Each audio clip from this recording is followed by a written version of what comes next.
So I think a good place, right, to kind of dig into is there's HIV and then there's AIDS, and for the listeners that might be a little bit ignorant to this, could you kind of explain the difference between these two stages of the disease? Like I may have gotten that wrong.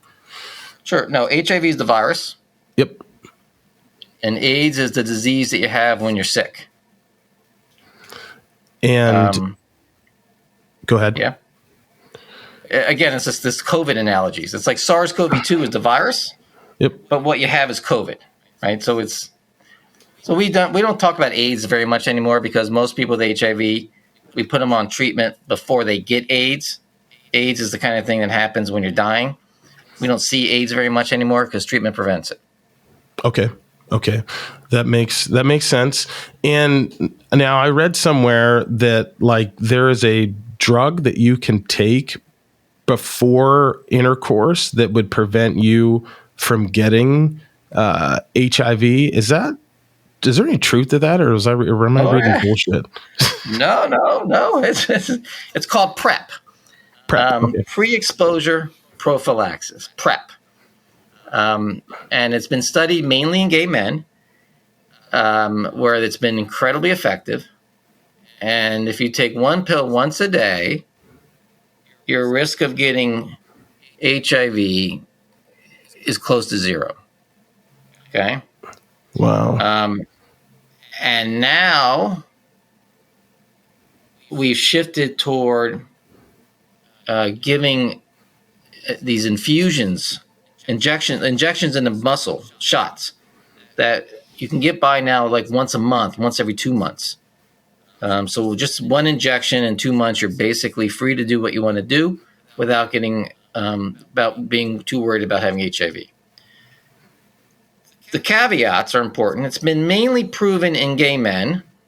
It's been more difficult. The other major risk group are young women, and that population has been more difficult to study. It's been harder to find drugs that work in that population. We've looked at vaginal rings and so forth, but these injectables, these one shot in the arm, they're going to work for everybody. They're easy to take. They're affordable. They're going to be basically standard of care in San Francisco, Los Angeles, and throughout the world, including sub-Saharan Africa. Truly game-changing stuff. Holy smokes! So, but it gets better. It gets better. Can I just let me finish? Please do it. Please do. So the news gets better. So the big thing that happened in HIV is that we learned several years ago that if you do have HIV and you take the current medications, okay, you're on treatment, it's almost impossible to infect other people. So think about that. That means now that people who have HIV, they no longer have to worry about infecting others. There's less stigma. They're not like this public health pariah that you have to worry about. It's freed up. I mean, so people who do have HIV, you don't want to get HIV, so you want to take the PrEP. But if you have HIV, you take the medications, and you pose no risk to anyone. It's an amazing effect on how people feel about themselves and so forth. Wow. I actually, I mean, technically, right, I think that makes sense because I always think of like Magic Johnson, right? Like he got it in the early 90s when it was a death sentence, but he had a lot of resources and means and ended up having children, didn't transmit it to his children or his partner. How long have we had, like, on a wide scale the basis, like how long have we had this ability to do this? Since like the late 90s, early 2000s, or is this something that's just we sort of so the issue of, there are two things, right? There's the treatment effect. It's called U equals U. If you're undetectable, that means you're on the medications and your virus is no longer detectable, right? So it's called undetectable equals untransmissible. So if you're taking your medications and your virus is undetectable, like it is with Magic Johnson, he's had an undetectable viral load for 30 years. We now, in the 90s, we began to think, oh, those people won't infect others, but we didn't know it. It's been really about a decade that we've known it for sure.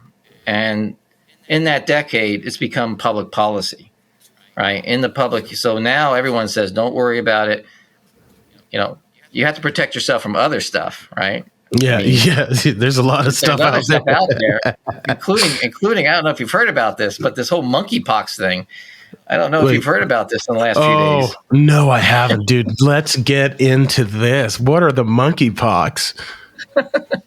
It could be serious. So there's monkeypox it's distantly related to smallpox. I'm not an infectious disease doctor, but it gets transmitted from animals to people. It can be fatal, but it's now there's an epidemic of this in Europe, and now there's been cases of it in the United States, where it's being passed around sexually. So I didn't want to go into the monkeypox thing, but it's been in the headlines for a couple of days. So if you're sexually active, you got to worry about other stuff now. HIV is manageable, but there's a syphilis epidemic, and and there's always hepatitis C. So people need to be careful. But HIV, we've got it under control. If people know how to access therapy. Yeah. Okay, I don't know anything about monkeypox, so can you? So it's like a derivative of smallpox, and so I mean, what are some of the symptoms? Like that's kind of what I'm curious about. Well, I only brought it up because it's been in the news for the last couple of days that I've been following as a doctor, and you're probably going to hear about it. It's far related. It's not smallpox. All right. Okay. It's vaguely in the same family. So it's nothing like that. And it is in African populations, and it's a bit of a problem, mainly people working with animals. But yeah, you can get it. Most people just get these bad rashes, and then you can get treated for it. But other people, it can in certain people be quite serious. And so there's the CDC has basically been is beginning to sort of start watching what's happening, and will probably begin to, warn people about this. But the reason I bring it up is because it's mainly now in gay men being transmitted sexually, but it could go beyond that. Time will tell. Okay, so probably shouldn't have brought it up because I didn't do my homework on it. Oh,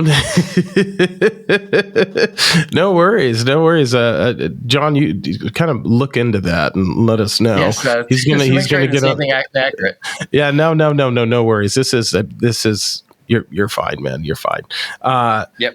That is why I did know about the syphilis, right? And the resurgence of that is because of the abuse of antibiotics, right? When I say abuse, that's probably the wrong word, but people will not finish taking an antibiotic like let's say doxycycline. They won't complete it, and then there's maybe some viral load left, and then it mutates, or it is able to get resistance to it, and then the antibiotics that we have are no longer are rendered ineffective. Correct? That's kind of what's going on with the syphilis thing at the moment. That is that's a common problem with lots of infections. Less so with syphilis. To be honest, the big problem with syphilis is that once it became clear that we don't have to worry, we don't need condoms to protect people from HIV. Less condom use has led to basically these outbreaks of syphilis in many urban settings. Wow. One thing that fascinates me about all these viruses and diseases, I wonder where they come from. It's just like, has herpes been around since time immemorial? Has gonorrhea and all these other STIs, have they been around like since the beginning of time? Or like, who was a patient zero for herpes? Like what? Like I've always wondered that. So there are people who study that. Yeah. Patient zero, it's always been fascinating stories, right? There's a lot of interest in right now in who was patient zero for COVID in Yeah. Wuhan, right? And huge debates as to whether it was in the market versus in the virology lab. And for HIV, right, we thought that patient zero was initially thought to be a flight attendant that was flying back and forth from the East Coast to the West Coast and having Mhm. sex everywhere back in the late 70s. Oh. And he became infamous as patient zero for HIV. It was nonsense. HIV got into people periodically in the Congo region, periodically from monkeys to people over the past 100 years.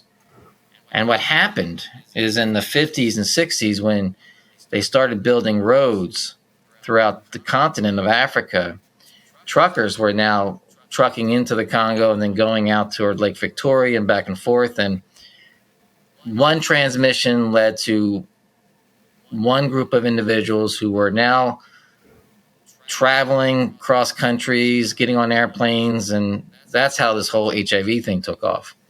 Mm-hmm. I don't know anything about herpes. Syphilis is supposed to come from certain types of animals. Don't know how that transmitted. So, I mean, are we are people fucking these animals? Is this generally how this is being, like, bestiality? Is that what we're talking? No. I mean, okay. No, okay. maybe that's what I was told about sheep. I don't know if that's true. For syphilis. Okay. Yeah. That may be. My God, I am way outside of my area of expertise. That You're may good. be urban legend. But It no, could be. HIV was meat markets. Oh. Handling monkeys for their meat, and that's how those transmissions occurred. Okay. Wow. One thing I wanted to ask you, now that I have an expert on, babies born with HIV that are HIV positive, is the I remember reading somewhere a long time ago that your body could develop immunity and it could go away because the infant version of the virus, if you get it when you're a child, is different. Is there any truth to that, or am I making shit up? Yeah, I think you're a little bit out there on that one. Okay. HIV in babies can be really bad. Most babies die very quickly. And of the babies who survive and become children with HIV, then the immune system typically takes over and becomes more effective. And so children can control their virus, so they don't get sick as much. But eventually, by the time they're adolescents, it catches up with them. Okay. But yeah. Oh, wow. Okay. I don't know. But if you're so we test pregnant women pretty aggressively in this country, and it's very rare for there to be an HIV infected baby in this country, because we just give moms antiretroviral drugs and the babies are fine.